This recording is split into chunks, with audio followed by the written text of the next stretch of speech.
Good morning dear student, welcome you all. आइए कुछ और क्वेश्चन करें एक्सरसाइज 3.5 के। ठीक है, क्वेश्चन नंबर 1 का फोर्थ पार्ट लेंगे। Class 10th maths chapter 3 pair of linear equation in 2 variables, उनके क्वेश्चन कर रहे हैं। और क्वेश्चन नंबर 1 के मैंने 3 पार्ट कर दिए थे। अब क्वेश्चन नंबर 1 का फोर्थ पार्ट देखते हैं। क्वेश्चन क्या है आपको कि आपको ये दिखाना है पहले इसमें कि इसका कोई हल है या नहीं है, अद्वितीय हल है कि नहीं है। ठीक है, यदि है वो निकालिए।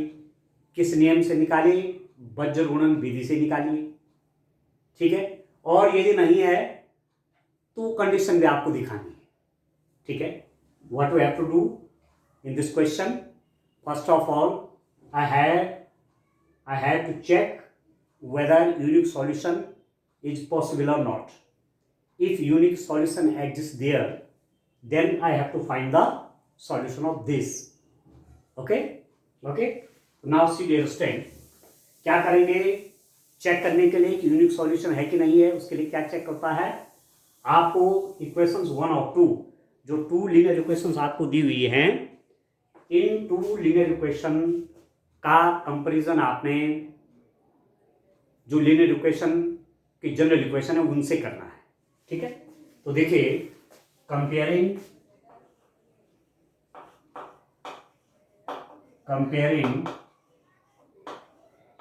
Equation 1 and 2 with a1x plus b1y plus c1 is equal to 0 and a2x plus b2y plus c2 is equal to 0। ठीक है, इक्वेशन 1 का कंपैरिजन आप इससे करिए और इक्वेशन 2 का कंपैरिजन आप इससे करिए। ठीक है, समीकरण 1 की तुलना किससे करने पर a1x plus b1y plus c1 is equal to 0 तथा समीकरण 2 की तुलना किससे करेंगे dear student, a2x plus b2y plus c2 is equal to 0 से करने पर। ठीक है, ठीक है डियर स्टूडेंट, क्या कर रहे हैं, इक्वेशन 1 का कंपैरिजन इससे करेंगे, इक्वेशन समीकरण 1 की तुलना इससे करेंगे और समीकरण 2 की तुलना इससे करेंगे। ठीक है, तो क्या मिलेगा, देखिए इसको देखिए, इन दोनों की तुलना करते हैं। x का कोफिशिएंट a1 है, x का कोफिशिएंट 1 है, a1 इज इक्वल टू 1। आप देखिए b1 कितना हो गया, y का कोफिशिएंट b1 है, y का कोफिशिएंट -3 है, -3, और एक कांस्टेंट c1 है, कांस्टेंट आपका -7 है। ठीक है, a2 इज इक्वल टू कितना हो गया, इसका कंपैरिजन इससे करिए, x का कोफिशिएंट a2 है, x का कोफिशिएंट 3 है, a2 आपका 3 हो गया, y का कोफिशिएंट b2 है, y का कोफिशिएंट -3 है, तो b2 इज इक्वल टू -3, और कांस्टेंट c2 है तो c2 इज इक्वल टू -15। ये सब आ गया। ठीक है, अब आप क्या करिए, a1/a2 निकालिए, कितना आता है 1/3 आ गया, a1/a2 1/3 हो गया, क्लियर हो गया। और यदि मैं b1/b2 निकालूं तो मेरे पास कितना हो गया, -3/3, एंड दिस इज 1/1। ये तो हुआ माइनस माइनस प्लस हो गया, और 3 1 जा 3, 3 1 जा 3, 1/1 हो गया। और आपके पास क्या है, this implies that a1/a2 is not equal to b1/b2। a1/a2 की वैल्यू 1/3 है और b1/b2 की वैल्यू 1/1 है। ये दोनों तो आपस में इक्वल है ही नहीं, बराबर नहीं है ना। देखो ये 1/3 ये 1 है, 1/1 मीन्स 1, ये दोनों इक्वल नहीं है, a1/a2 is not equal to b1/b2। जब ऐसा होता है तो दिस इंप्लाइज दैट, क्या लिखते हैं आप, यूनिक सॉल्यूशन, ठीक है, अद्वितीय हल, ठीक है दोस्तों। यहां पर ये बात पता हो गई कि जो पेयर ऑफ लीनियर इक्वेशन है, रैखिक समीकरण युग्म है, ये दो जो रैखिक समीकरण हैं, यहां इनका अद्वितीय हल निकलना है। We will get a unique solution for these two linear equations. अब यूनिक सॉल्यूशन मिलेगा, अब उसको निकालेंगे, ठीक है, इतना तो कंफर्म हो गया। यूनिक सॉल्यूशन नहीं निकलता, इनफाइनाइट मैनी सॉल्यूशन निकलता या नो सॉल्यूशन निकलता तो क्वेश्चन यहाँ पर फिनिश हो जाता। परंतु जब यूनिक सॉल्यूशन निकल रहा है, अद्वितीय हल निकल रहा है, अब वो हल क्या है वो आपको फाइंड आउट करना है, ठीक हो गया।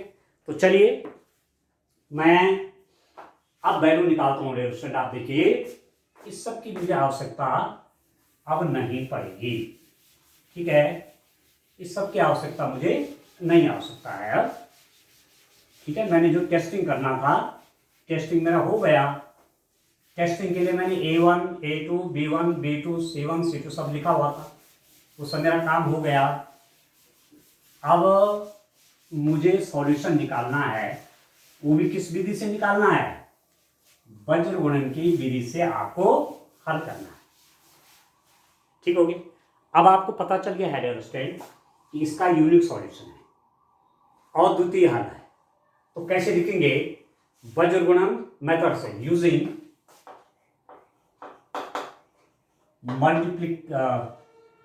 Cross multiplication method, cross multiplication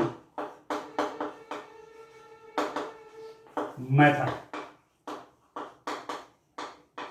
वज्र गुणन विधि का प्रयोग करने पर, वज्र गुणन विधि का प्रयोग करने पर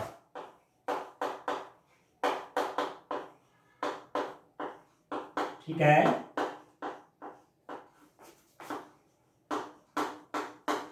ठीक है dear student, using cross multiplication method, वज्र गुणन विधि का प्रयोग करने पर। अब कैसे करते हैं cross multiplication, x divided by, आप ऐसा बना लीजिए, अब x को आप ऐसे ढक देंगे यूं, ठीक है, इसको कुछ नहीं देखेंगे, इसके आगे की कोएफिशिएंट देखिए, -3, -7, -3, -7 और -3, -15, ये इसके डिनोमिनेटर में आ जाता है, ठीक, is equal to y divided by, y का देखिए, y को ढक दीजिए, y के आगे कौन है, -7 और -7 के बाद यहां आ जाएगा -7 1, ठीक, और -15 और 3, ये है तरीका, इज इक्वल टू 1 बाई, ठीक है, 1 बाई क्या बनेगा, अब इसको छोड़ देंगे आप कांस्टेंट वाले को, तब चलेंगे 1 -3, क्रम से चलना है आपको, 1 -3 और इसको तो छोड़ दिया है, 1 -3 और 3 और -3, 3 और -3, ठीक है दोस्तों। बस यही तो है cross multiplication method. Cross multiplication क्यों करें, वज्र गुणन क्यों करें, इसकी मल्टीप्लाई यहाँ, इसकी मल्टीप्लाई, इसकी मल्टीप्लाई यहाँ, इसकी मल्टीप्लाई, इसकी मल्टीप्लाई यहाँ और इसकी मल्टीप्लाई यहाँ हो गया। तो this implies that x over कितना होगा, माइनस माइनस प्लस, 15 इंटू 3 कितना हो गया, 45 माइनस इसकी मल्टीप्लाई से कितना हो गया, +45, माइनस अपनी तरफ से लगाते हैं और इसकी मल्टीप्लाई +21 हो गई, ठीक है। This is equal to y by, देखिए इसकी मल्टीप्लाई इससे, तो -7 इंटू 3 -21, क्रॉस मल्टीप्लाई हो रहा है ऐसे, ये क्रॉस मल्टीप्लाई हो, इसके इससे -21 माइनस अपनी तरफ से रख देंगे, इसकी मल्टीप्लाई इसके साथ, तो कितना -15 इज इक्वल टू 1 बाई इसकी मल्टीप्लाइज के साथ, तो -3 माइनस अपने ओर से लगाएंगे इसकी मल्टीप्लाइज के साथ, -9, 3 इंटू -3 -9, ठीक हो गया। दिस इंप्लाइज दैट ये कितना हो गया डियर स्टूडेंट आपका, ये हो गया आपका x ओवर कितना हो गया 24, ठीक है। ये कितना हो रहा है y ओवर -21, इसको +15 कर लीजिए, माइनस माइनस +15 हो गया, और ये कितना हो गया -3 माइनस माइनस प्लस हो गया 9, ठीक हो रहा है। This implies that x over 24 is equal to y over 6 + 15 - 21, तो कितना हो गया +6 तो आएगा, सॉरी -6 आएगा, -6, ठीक है, इज इक्वल टू 1 ओवर यहां पर कितना आएगा 6 + 9 - 3 कितना हो गया +6 होगा, ठीक है दोस्तों। अब आपके पास क्या क्या आ रहा है, this is equal to this is equal to this, तो एक बार इसको और इसको ले लीजिए, क्योंकि ये इसके इक्वल है, ये इसके इक्वल है, इसका मतलब हुआ ये इसके इक्वल है। तो अब आप लिख सकते हैं, कैसे लिख सकते हैं, देखिए डियर स्टूडेंट, अब आप लिख सकते हैं this implies that x over 24 is equal to 1/6, ठीक है। इसको इसके इक्वल, ये इसके इक्वल है, ये इसके इक्वल है, इसका मतलब क्या हुआ, ये इसके इक्वल हो गया। राम की लंबाई श्याम के बराबर है, श्याम की लंबाई मोहन के बराबर है, तो राम की लंबाई मोहन के बराबर हुई कि नहीं हुई, राम की लंबाई श्याम के बराबर है, श्याम की लंबाई मोहन के बराबर है, तो राम की लंबाई मोहन के बराबर हुई कि नहीं हुई, वही बात तो है। This is equal to this is equal to this, इसका मतलब ये इसके बराबर हो गया, तो x over 24 is equal to 1/6, x की वैल्यू निकालेंगे तो आप जानते हैं इसकी मल्टीप्लाई यहां हो जाएगी 1/6 into 24, x is equal to कितना होगा डियर स्टूडेंट 4 आ गया। अब इसको और इसको ले लीजिए, ठीक है, इसको और इसको आप ले लेंगे तो कितना हो जाएगा, ये y by -6 is equal to 1/6, y by -6 is equal to 1/6, इस -6 की मल्टीप्लाई यहां कर लीजिए, this implies that y is equal to -6 into 1/6, ठीक है, -6 की मल्टीप्लाई यहां 6 1 जा 6, 1 टाइम जाएगा, तो y is equal to -1, x की वैल्यू हो जाएगी 4 और y की वैल्यू कितनी होगी -1 होगी। यही तो सॉल्यूशन है, सॉल्यूशन, सॉल्यूशन मतलब क्या हुआ, हल, कितना हो गया x is equal to 4 and y is equal to -1, बस ये निकल गया सॉल्यूशन, ठीक है। किस मेथड से निकाला है, क्रॉस मल्टीप्लिकेशन मेथड से निकाला है, वज्र गुणन विधि का प्रयोग किया है, और वज्र गुणन ये पहले लिखना सीखना है कैसे लिखा हुआ है, और उसके बाद क्रॉस मल्टीप्लाई करेंगे, ठीक है। तो इस एक्सरसाइज में सारे क्वेश्चन हम इसी मेथड से करेंगे, तो आपको एकदम क्लियर हो जाएगा, ठीक है। चलिए आप क्वेश्चन नंबर 2 की ओर बढ़ते हैं। तो इस रूप में डियर स्टूडेंट क्वेश्चन आप ही कर रहे हैं, ठीक हो गया। अब देखिए दूसरा क्वेश्चन ले लेता हूं, बड़े आराम से करिए, और सारे मेथड 4 मेथड आपने सीख ले, इस चैप्टर में आपने 4 मेथड सीख लिए हैं, ठीक है। अब आपको मुझे लगता है कोई दिक्कत नहीं होगी काम करने में, ठीक है। चलिए क्वेश्चन नंबर 2 देखिए,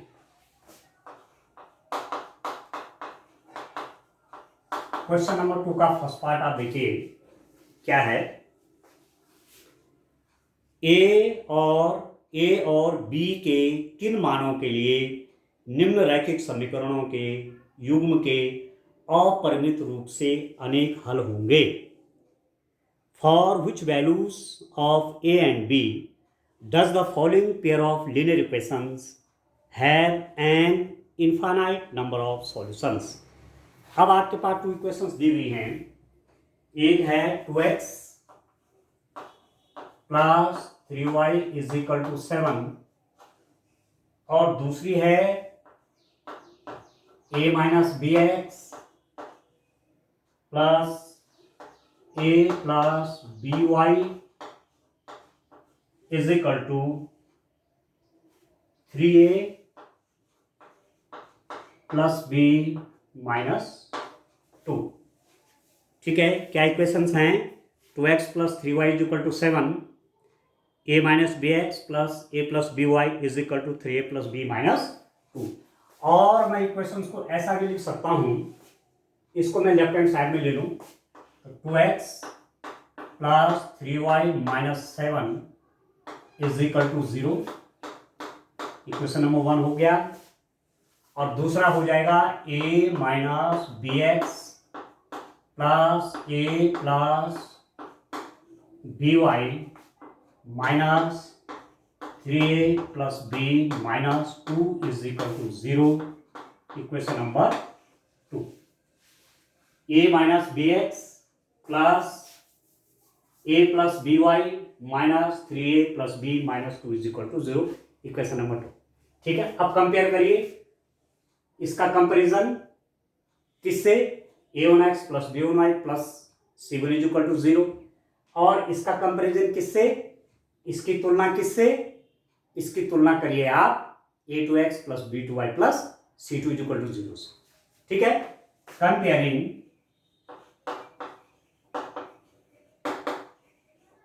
ठीक है equation 1 with a1x plus b1y plus c1 is equal to 0 and equation 2 with a2x plus b2y plus c2 is equal to 0। इस इक्वेशन की इस इक्वेशन की तुलना इससे करने पर तथा इस समीकरण की तुलना इससे करने पर ठीक हो गया। तो मेरे पास क्या क्या हो जाएगा? देखिए, x का कोएफिशिएंट a1, x का coefficient 2, a1 is equal to 2, y का कोएफिशिएंट b1, y का coefficient 3, b1 is equal to 3, constant c1 है तो c1 इज इक्वल टू -7। ये a1 बनेगा, ये b1 बनेगा, ये c1 हो गया। तो a1 आपका 2, b1 आपका +3 और c1 आपका -7। a2 कितना हो जाएगा? a2 इज इक्वल टू, अब इसका कंपैरिजन करिए, a2x a minus B X, x का कोएफिशिएंट a माइनस बी और यहाँ पर x का कोएफिशिएंट a2 है, तो a2 की वैल्यू क्या हो जाएगी? a माइनस बी हो जाएगी। ठीक है, b2 कितना हो जाएगा डियर स्टूडेंट? यहाँ पर b2 क्या है? y के साथ b2 का मल्टीप्लाई है, यहाँ पर y के साथ किसका मल्टीप्लाई? a प्लस बी का, तो b2 की जगह a प्लस बी और c2 कितना है? ये कांस्टेंट है c2, यहाँ पर एक पूरा कांस्टेंट है, विद साइन लिखना पड़ेगा, -3a प्लस बी माइनस 2। ठीक है, चिन्ह सहित आएगा जो जिसका साइन होगा। यहाँ पर कांस्टेंट आपका पूरा नेगेटिव साइन के साथ है। क्लियर हो गया? अब आप देखिए, आपके पास एक कंडीशन दे रखी है कि these two equations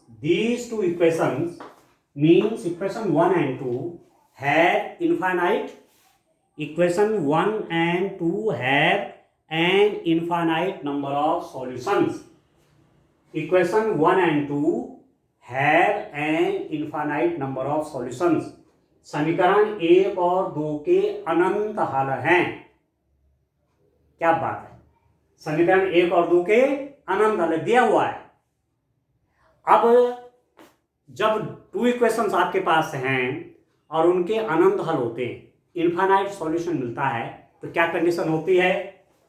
आप लिखेंगे इक्वेशन 1 एंड 2 है N infinite number of solution. ठीक है, समीकरण 1 व 2 के अनंत हल हैं।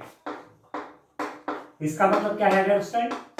इसका मतलब क्या होता है? इसका मतलब ये होता है कि A1/A2 is equal to B1/B2 is equal to C1/C2 होना चाहिए। ठीक है, इनफाइनाइट नंबर ऑफ सॉल्यूशंस, अनंत हल होंगे दो समीकरणों के, उसके लिए क्या कंडीशन है? A1/A2 is equal to B1/B2 is equal to C1/C2। अब रख लीजिए वैल्यू, तो दिस इंप्लाइज दैट A1 कितना है? 2 by A2 means A minus B is equal to B1 कितना है? 3, B2 कितना है dear student? A plus B is equal to C1 is -7 divide by C2 means -3A plus B -2। ये आ गया आपके पास condition. ठीक है, A1/A2 is equal to B1/B2 is equal to C1/C2 रख दिया। अब क्या करेंगे? अब इनको सॉल्व कर देंगे। ठीक है, मतलब आपको A और B की वैल्यू निकालनी है। कितना अच्छा क्वेश्चन है। ये इक्वेशंस दी हुई है और आपसे कहा गया है कि इसके इनफाइनाइट नंबर ऑफ सॉल्यूशंस आपसे कहा गया है, और A और B की वैल्यू निकाली कि A और B क्या होनी चाहिए। तो ये कंडीशन मिल गई। अब इसको सॉल्व करके A और B की वैल्यू निकाल लेते हैं। ठीक हो गया? तो चलिए, अब मुझे इसकी तो आवश्यकता नहीं है। ठीक है, अब मैंने सॉल्व करना है, कंडीशन मैंने निकाली हुई है, वहां मैंने एक एक करके वैल्यू रख देना है, काम कर देना है। ठीक हो गया? अब देखिए,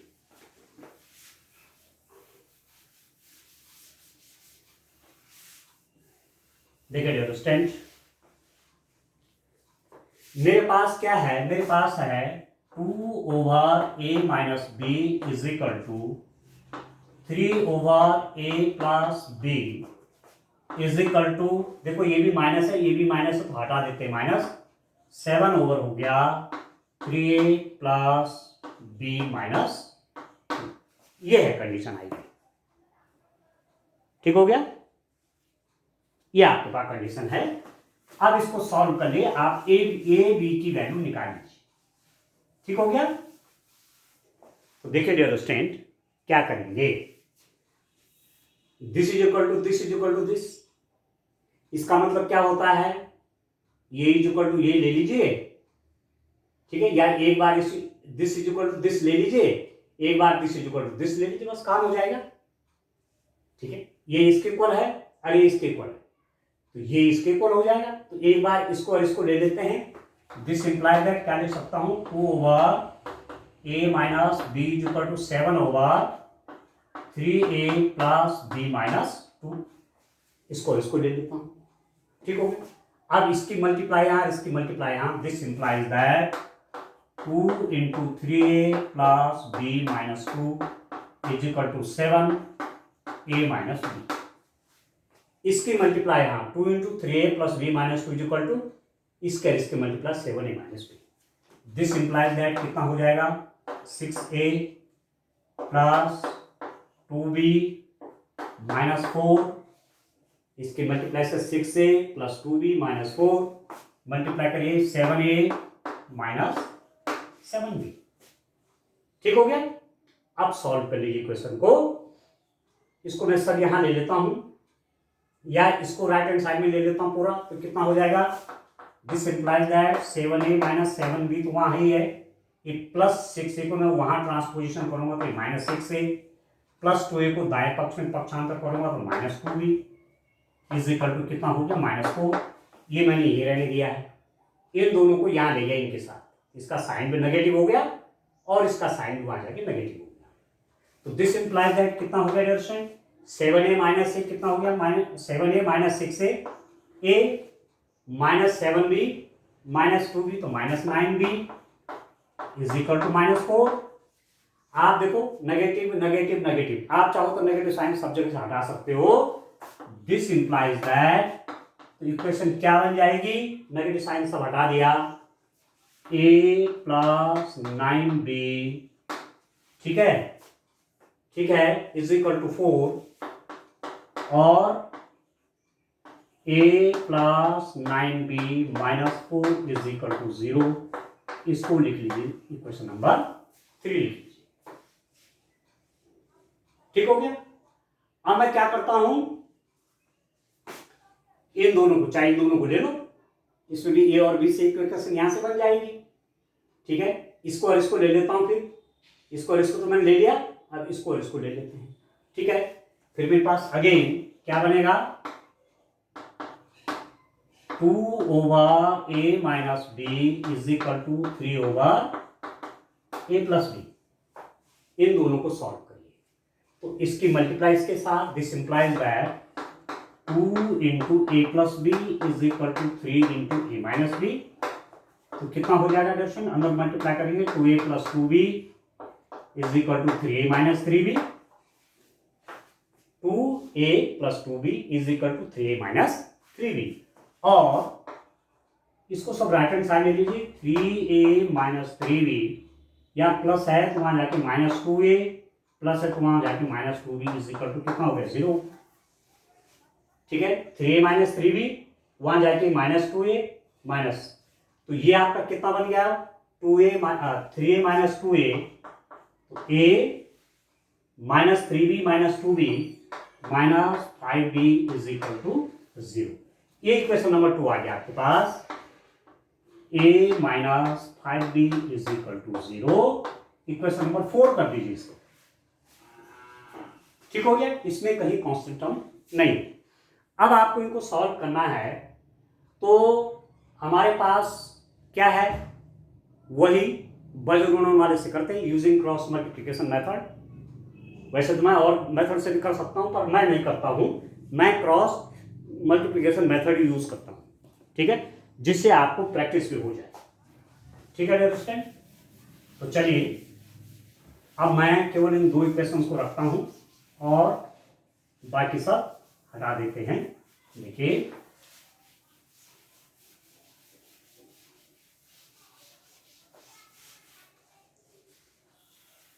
देखिए सॉल्व करिए, क्या हो जाएगा आपके पास, a plus 9b minus 4 is equal to 0। Equation number 3 है, और a minus 5b is equal to 0 equation number 4 है। ठीक हो गया। अब मैं किस रूल से हल कर रहा हूं, किस नियम से कर रहा हूं, क्रॉस मल्टीप्लिकेशन मेथड। ये 5 है, यूजिंग क्रॉस मल्टीप्लिकेशन मेथड, वज्रगुणन विधि का प्रयोग करने पर, विधि का प्रयोग करने पर अब मैं क्रॉस मल्टीप्लिकेशन मेथड यूज करता हूं।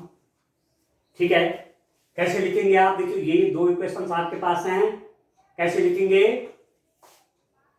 ए ओवर, अब आप देखिए ध्यान से, ए, अब ए बी के लिए सॉल्व करना है ना, तो अब ए बी एक प्रकार की वेरिएबल टाइप के हो गए, इसको ढक लीजिए। ठीक है, अब देखो 9 माइनस 4, 9 माइनस 4, यहां देखिए इसको ढक लीजिए, -5, और यहां कहीं कांस्टेंट है नहीं तो आप 0 कर लीजिए, उसको कुछ नहीं है ना, कांस्टेंट आपका 0 हो जाएगा वहां पर, is equal to B over, देखिए अब इसको -4 और 1।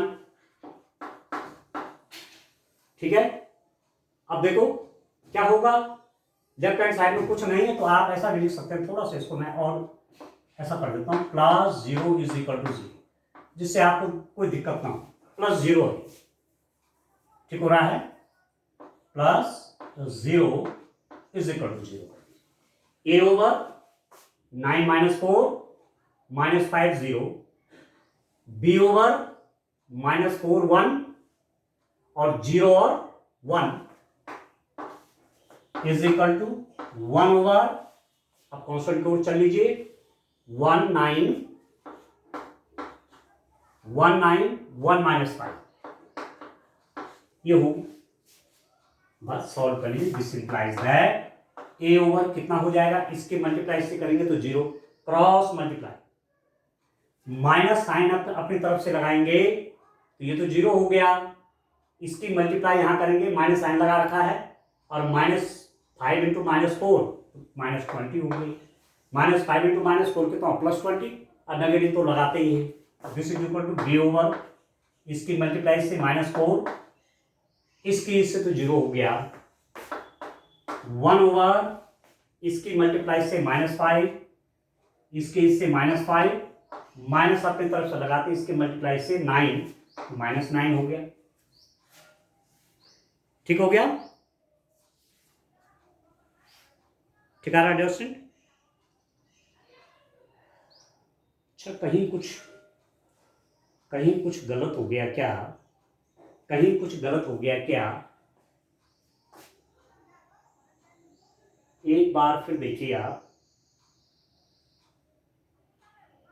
9 -4 ठीक है, -5 0, b डिवाइडेड बाई -4 1 0 1, और 1 ओवर 1 9 1 -5। इट मीन्स कहीं ना कहीं इक्वेशंस बनाने में कहीं गलती हो गई क्या कहीं पर? इक्वेशंस बनाने में कहीं कोई दिक्कत होगी, कहीं कोई गड़बड़ है क्या? -20 ठीक है, b ओवर -4 और 1 ओवर -9, ठीक हो गया। 2 का फर्स्ट है ना ये, यस। तो यहाँ पर कुछ साइन का दिक्कत है स्टूडेंट, 14, और आपका यहाँ पर कुछ साइन का डिफरेंस है, -5 -9, जरूर कुछ ना कुछ इसमें कहीं दिक्कत है। इसको जरा एक बार फिर देखो, कहाँ से ये आ रहा है, 1 ओवर करेंगे 1 9 1 -5, यहाँ कुछ गलत है क्या इक्वेशंस में? -5 + 9 नेगेटिव 5 में प्रॉब्लम है कुछ। मैंने लिखा था, क्या लिखा था, चलिए एक बार फिर देख लेता हूँ। मैंने समीकरण सारे मिटा दिए हैं, तो मैंने क्या क्या लिखा था, a - b ओवर लिखा था, हमने लिखा था, थोड़ा देख लीजिए जरा सा है, 2 over a - b is equal to 3 over a + b, ठीक है। 2 over a - b is equal to 3 over a + b, तो 2a + 2b is equal to 3a - 3b थी, तो सब राइट हैंड साइड में ले लिया था, 3a - 3b - 2a - 2b is equal to 0, a - 5b is equal to 0, ये तो ठीक है। जब मैंने इसके साथ ये वाला लगाया था 7 ओवर, ठीक है, नेगेटिव था नहीं दोनों तरफ, ठीक है, 3a + b - 2, ठीक है। तो जरा इसको सॉल्व करते हैं, जरा कितना आ रहा था ये इक्वेशन, तो मैंने चेक कर लिया, ये तो ठीक है, ये तो सही है। अब मैं इसको और इसको ले रहा था ना एक साथ, तो इसकी मल्टीप्लाई इसके साथ कर रहा था, 7a - 7b is equal to, इसकी मल्टीप्लाई इसके साथ था 6a + 2b - 4, 6a + 2b - 4।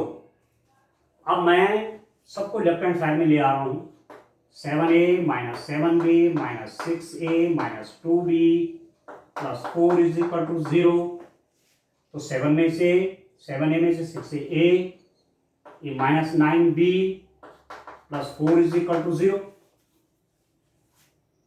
ठीक है।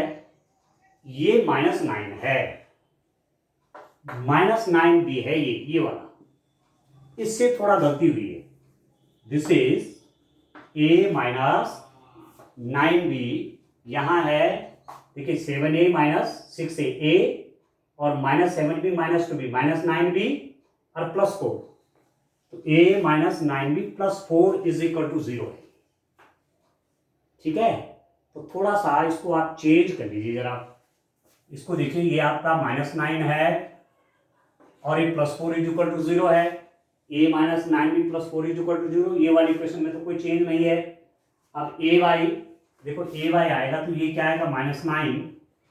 देखिए ए वाई इसको छोड़ देंगे, -9 4, a +4 होगा, साइन हटा लीजिए, साइन प्लस का है ना।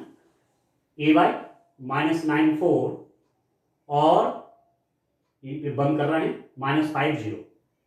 ठीक हो गया, b ओवर b छूट जाएगा, ये 1 सॉरी +4 1, नेगेटिव नहीं बल्कि +4 है, +4 1 और 0 और 1 और 1 बाई देखिए 1 -9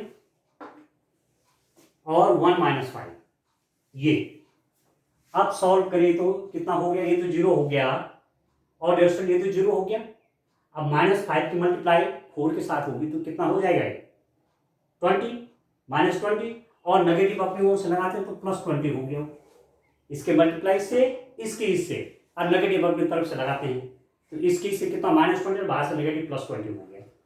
इसमें कोई अंतर पड़ा, इसमें भी +4 होगा, ये इसके मल्टीप्लाई से +4 इसकी 0 हो गया। ये कितना हो जाएगा -5 और ये -9 और साइन अपनी तरफ से लगाते हैं +1। ठीक हो गया, बस अब आपका हो गया। ठीक है, थोड़ा सा गलती हो गई थी एक, और उस गलती के कारण सब तो मैंने चेंज कर दिया। ये जो पहली वाली इक्वेशन थी, this by this is equal to this by this is equal to this by this, ठीक है, this by this is equal to this by this. तो इसको जब मैंने सॉल्व किया तो साइन में कुछ अंतर आ गया, गलती आ गई, उसके कारण इक्वेशन आपकी चेंज हुई। तो एक्चुअली इक्वेशन आपकी ये है a -9b + 4। तो पीछे आप जब देखेंगे तो वहां इक्वेशन गलत है, इसको करेक्ट कर लेना। ठीक हो गया, अब आप देखिए इसके बाद रेजिस्टेंट रखते हैं वैल्यू। ठीक है, थोड़ा सा एक साइन में भी अंतर आ गया ना तो रिजल्ट आपका बड़ा चेंज आ जाता है। तो चलिए क्या क्या है आपके पास, दिस इंप्लाइज दैट रिजल्ट क्या हो गया, a/20 is equal to b/4 is equal to 1/-5 + 9। ये है एक्चुअली इक्वेशन। ठीक है, अब आप क्या करिए, सॉल्व करिए, सिंपल सा। ठीक है, आपके पास क्या है, ये इसके इक्वल है, ये इसके इक्वल है, तो दिस इंप्लाइज दैट क्या लिखूंगा, a/20 b/4 is equal to 1/9 - 5, तो 4 हो गई। ठीक है, अब इसको और इसको ले लीजिए, this is equal to this is equal to this, इसका मतलब ए इज इक्वल टू ये। तो this implies that a/20 is equal to 1/4। This implies that a is equal to कितना हो गया, 20 की मल्टीप्लाई हो गया 1/4 इंटू 20, ये हो गया resistance 5। This implies that a is equal to हो गया 5। अब इसको और इसको ले लीजिए, b/4 is equal to 1/4। This implies that b is equal to कितना होगा, 4 की मल्टीप्लाई यहां हो जाएगी 4 into 1/4। This implies that b is equal to कितना हो गया, 1 हो गया। तो आपको क्या फाइंड आउट करना था, आपको फाइंड आउट करना था a और b की वैल्यू आपको चाहिए थी। a की वैल्यू मेरे पास 5 आ गई और b की वैल्यू आपकी 1। बस ये तो करना था। ठीक है दोस्तों, आप समझ गए कि इस जो दो इक्वेशंस आपको दी हुई थी, आपको कहा गया था कि ये क्या है, इनके इनफाइनाइट नंबर ऑफ सॉल्यूशंस, अपरिमित हल है, अनंत हल है। तो यदि अनंत हल है तो a1/a2 is equal to b1/b2 is equal to c1/c2। मैंने दो इक्वेशंस बनाई, उन इक्वेशंस को सॉल्व किया ए और बी के लिए, और आपको ये बी की वैल्यू। ठीक है, तो आज के लिए इतना काफी है, आगे इस टाइप के और क्वेश्चन। ठीक है, तो आज के लिए इतना काफी है। Thank you, bye bye.